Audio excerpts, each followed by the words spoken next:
Hello friends, কেমন আছে সবাই? আশা করো সবাই ভালোই আছে।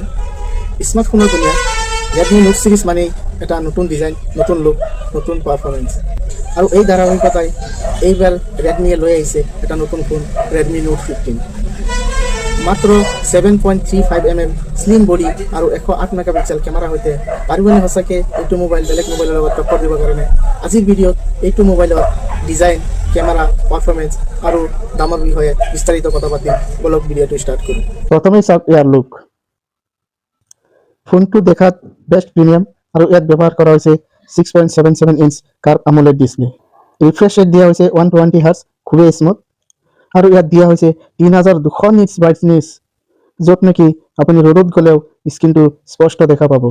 ভাল খবৰ এইটোৱে যে ইয়াত হাইড্ৰ টাচ 2.0 দিয়া হৈছে, অৰ্থাৎ আপোনাৰ পানী লাগি থাকিলেও স্ক্ৰীনটো ঠিক ঠাক কাম কৰিব।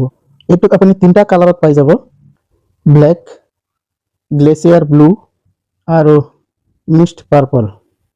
পাৰফৰ্মেন্সৰ কথা ক'বলৈ গ'লে ইয়াতে আপোনাৰ স্নেপড্ৰাগনৰ 6 Gen 3 চিপছেট ব্যৱহাৰ কৰা হৈছে। এইটো এটা 8nm প্ৰচেছৰ, য'ত নেকি আপোনাৰ মোবাইলটো চলালে গৰম কম হ'ব, কিন্তু বেটাৰীটো লাষ্টিং বেছি কৰিব। আৰু ষ্ট'ৰেজৰ কথা ক'লে ইয়াতে আপোনাৰ 8GB 128GB আৰু 8GB 256GB দিয়া হৈছে। আৰু যিহেতু ফ্ৰী ফায়াৰ আৰু PUBG খেলি ভাল পায়, সিহঁতৰ কাৰণে ভাল খবৰ। এইটো ফোন দি আপুনি মিডিয়াম টু হাই ছেটিঙত ভাল গেমিং কৰিব পাৰিব। আৰু ৱাটাৰ ৰেজিষ্টেঞ্চৰ কথা ক'লেতো IP66 ৱাটাৰ ৰেজিষ্টেঞ্চ দিয়া হৈছে। এইটোত আপোনাৰ অলপ চলপ পানী লাগিলেও কোনো প্ৰব্লেম নাহে।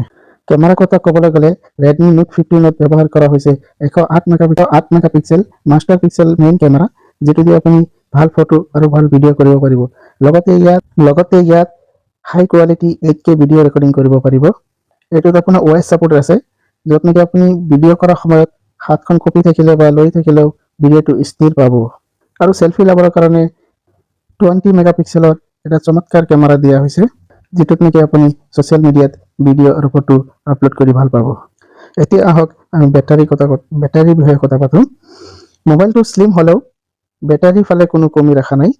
ৰেডমি নোট 15ত 5520 mAh এটা বিশাল বেটাৰী দিয়া হৈছে, আৰু বক্সতে দিয়া হৈছে 45 ৱাটৰ আল্ট্ৰা চাৰ্জাৰ। কোম্পানীৰ দাবী অনুযায়ী এবাৰ চাৰ্জ কৰিলে এই ফোনটো আপুনি কমচে কম 1.5 দিন আৰামত চলাব পাৰিব।